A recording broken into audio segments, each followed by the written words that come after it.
Okay, and now it's time for our weekend picks. We've got a big weekend of fights coming up, and we're going to start it off with the final phase of the World Boxing Super Series' second season. It's been a long time coming, and it's finally here. Jermell Dorticos, the IBF Cruiserweight Champion, versus Breidis for what are the IBF Ring Magazine titles and the coveted Muhammad Ali Trophy. What's going to happen here? In truth, there are no foregone conclusions. Jermell is just as capable of beating Breidis as Breidis is capable of beating Jermell. There's a strong argument on either side of the coin for one of these guys to emerge the victor. Ultimately, it's going to boil down to preference, and I prefer the angles, the upper body movement, the lead hand, the feints, and the feet of Breidis. I feel that he is a more technically sound boxer, more capable of disguising his punches than Jermell Dorticos, who's very formidable and a devastating puncher, but he's not the least bit subtle. This guy is a 1-2 machine, a jab right hand kind of guy. Jermell Dorticos does have his virtues, but his punch selection really isn't one of them. Doesn't have the best variety of punches. The straight 1-2 is his bread and butter, and while that straight 1-2 was enough to devastate Andrew Tabiti,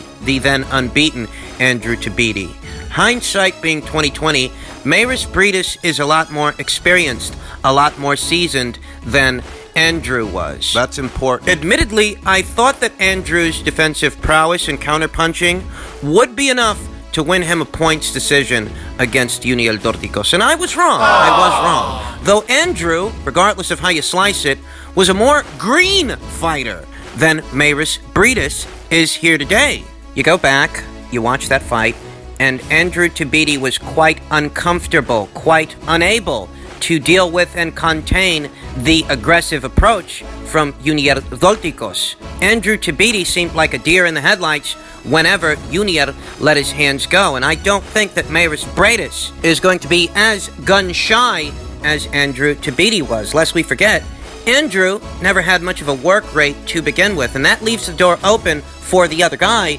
to take the lead. That if you're not going to throw and you're not going to give the guy something to think about as he comes through the front door, you know what he's going to do. He's going to come through the front door because you're letting him.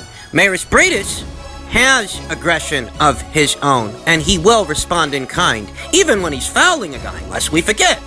Krzysztof Glowacki tried to foul him by rabbit punching him very quickly. It was a knee-jerk reaction. Breidis countered with an elbow across the face. The elbow shot hurt round the world. Yeah, he wasn't having it. You often hear it said that you're only as good as your last fight. In his last fight, Jermell Dorticos looked sensational. Sen-fucking-sational. But there is a difference between who he fought in his last fight and who he's going to be fighting in this fight. Breidis is a more mature-rated fighter than Andrew Tabiti was. I don't think he's going to be as off-put by Jermell's aggression as Andrew Tabiti was. Andrew had never seen that kind of aggression before. He didn't even have a lot of fights. Whereas Breidis, lest we forget, is the guy that gave Alexander Usyk all he could handle.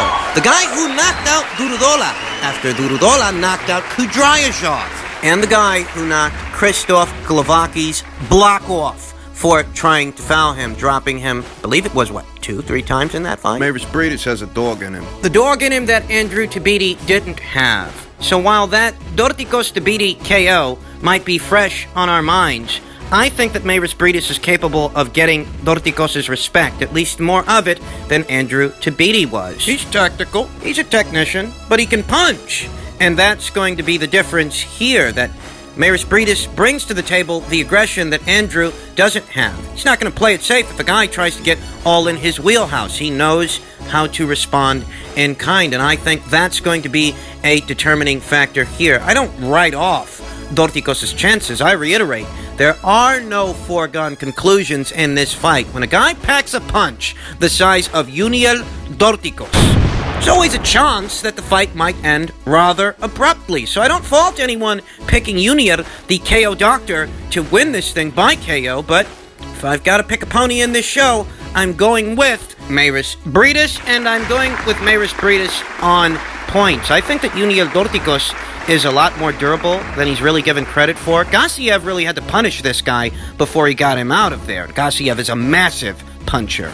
Ultimately, I think what's going to win this fight for Maris Breidis isn't necessarily punching power in and of itself, so much as being able to work around Uniel's aggression to show the cleaner work. As I reiterate, I like the angles, the upper body movement, the lead hand, the feints, and the feet of Maris Breidis. So that's who I'm going with, and I'm fully aware that I could be wrong. But that's the chance we all take when we attempt to forecast these kinds of high-level matchups where the fight could be an evenly fought fight, and there are no debilitating handicaps like age, activity, or injury. I'm going with Maris Breidis, and I'm going with Maris Breidis to win this thing on points. Let's see if I get it right. We then come to Josh Taylor's title defense, his mandated title defense against his mandatory challenger, Apinun Khongsong. And what you need to know about Apinun is that, for what it's worth, this guy really is a strong puncher. He does pack a wallop. That was evident in the Akihiro Kondo fight. Akihiro Kondo of Japan. Now, that's the same Kondo that went 12 rounds with Sergey Lipinets. That's right. Hard punching Sergey Lipinets. Those two guys fought to a decision in what was a competitive match, whereas Apinun Khongsong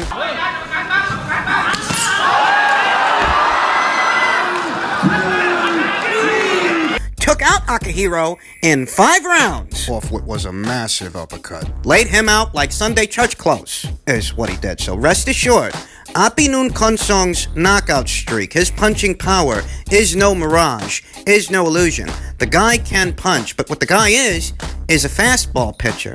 He commits to every single shot. Every single shot Apinun throws is a shot with bad intentions on it. And against Josh Taylor, I think that will be his undoing, as he's too easy to read. He throws some quality shots, good straight punches, good 1-2, right crosses, that kind of stuff. But I reiterate, he's a fastball pitcher. And the thing about these fastball pitchers is if you can catch them between the shots, counter, that forward trajectory of theirs, coupled with the forward trajectory of a counter shot, well, that'll be enough to put him out. Think Teofimo Lopez versus Richard Comey.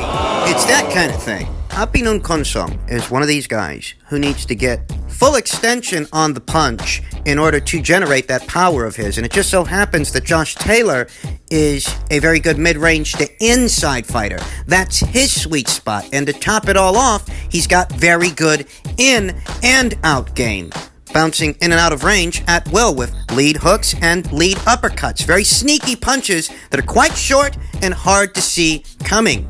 The legs of Josh Taylor are a factor here. I think that's going to make it hard for Apinun Khongsong to land those straight punches of his, with Josh constantly bouncing in and out of range. I think that Josh Taylor has what it takes to get this guy out of there, and it's really just a question of when, as Apinun Khongsong is an unbeaten fighter. He sports a professional record of 16 wins, no losses, with 13 knockouts. We don't know if the guy's chinny or not. He doesn't seem to have a reputation for it, and he's never been knocked out before, though there is a first time for everything, and I do think Josh is going to be the first to stop Apinun Khongsong. He will be the next unbeaten fighter whose scalp graces Josh Taylor's resume. Lest we forget, Josh gave Ryan Martin his first professional loss. He gave Ivan Baranchyk his first professional loss. And he gave Regis Pregarius his first professional loss. It looks a lot like Apinun Khongsong is next on the hit list. So I am going with Josh Taylor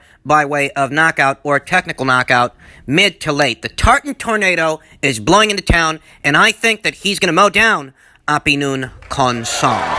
And now we come to tomorrow night's main event, the Charlo doubleheader that will feature Jermell Charlo unifying titles with Jason Rosario, and Jermell Charlo defending his title against seasoned veteran Sergey Derevyanchenko.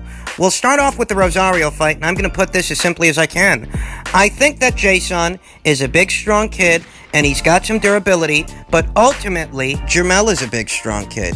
He's got some durability, and the difference here, what is going to make it, is who's the better boxer, who brings a tad bit more subtleties and nuance to the table. I happen to think that that's Jermell. I happen to think that Jermell is more capable of hitting Jason with a punch that he doesn't see than the other way around. You know, a lot is made of how Jason took out Julian Williams. But what people don't seem to remember is Julian Williams landed some very interesting shots on Jason Rosario before he got taken out. And I happen to think that if it were Jermell Charlo landing those same punches on Jason, he wouldn't have took them in stride. He wouldn't have took them as well as he did, because Jermell is a bigger, more durable guy than Julian Williams is, and he's a stronger puncher.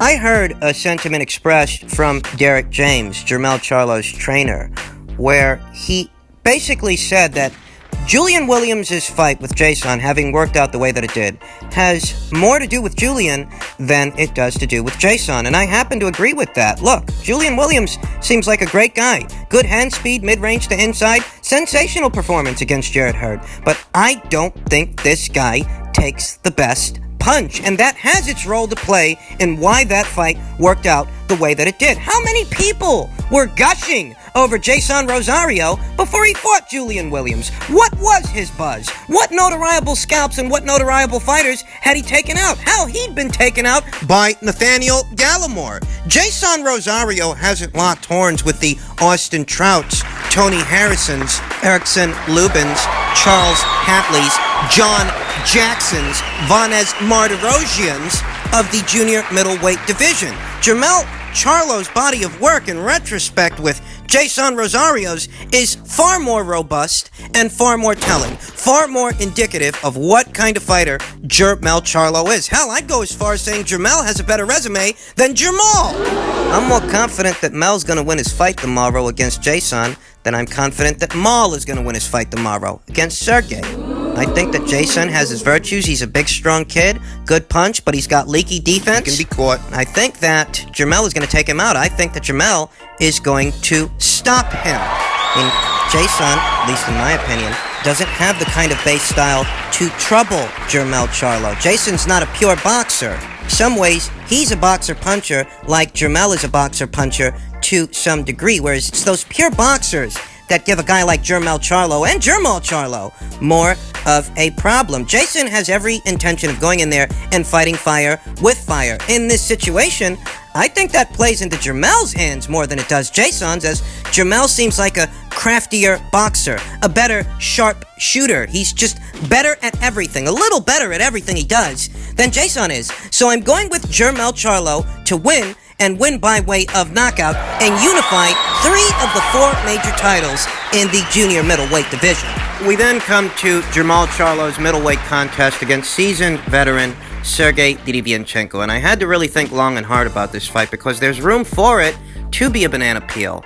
This is Sergey Derevyanchenko's 3rd attempt to become a world champion, and there's a feeling expressed that perhaps the 3rd time would be the charm. Something out of a fairy tale, and that's when I realized I don't believe in fairy tales. I'm a skeptic. I recall the performance that Matvey Korobov put on against Jermell Charlo. To some, it was convincing enough that Matvey should have at least got the decision. He should have at least got a draw, if anything, and he didn't. That put me in a place where I figure, you know what? Sergey's got to knock this guy out to win the fight, because they won't let him win on the cards. And then it became a question of whether or not I think Sergey could do it. Can Sergey knock Jermell out? It just doesn't seem likely. Maybe he can show more aggression than Jermell. Maybe he can fluster him. Maybe he can show a bit more volume, give the appearance of being the busier fighter. But ultimately, I do feel like Sergey would need a knockout to win this fight, and I'm not convinced he's going to get it. There is the physically arduous fight with Gennady Golovkin to also consider. What did that take away from Sergey? That fight was about a year ago, you understand. It's been a year since Sergey locked horns with anybody, and the last time he did, he was in a very physically taxing fight.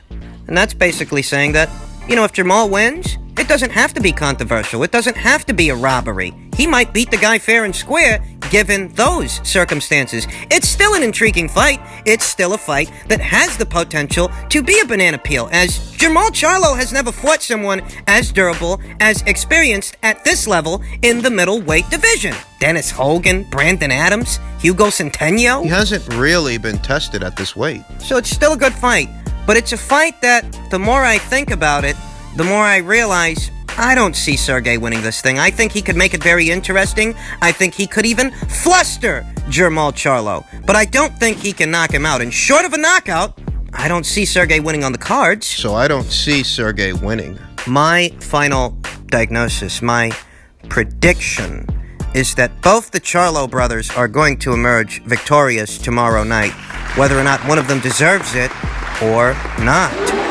Fairly confident Jermell beats Jason Rosario, but in the case of Jermell, there is room for controversy just as much as there is room for it to be a banana peel. That's what makes it intriguing, the sizzle. So I am going to go conservative on this one, and I'm going to go with Jermell Charlo to win, perhaps on points. Yeah, maybe he can score a knockdown early, as Sergey's finding his range and his rhythm and his groove. He needs some milk! Maybe that makes it decisive. One way or another, I feel it's likelier than not that Jermell Charlo's going to hold on to that WBC title tomorrow night.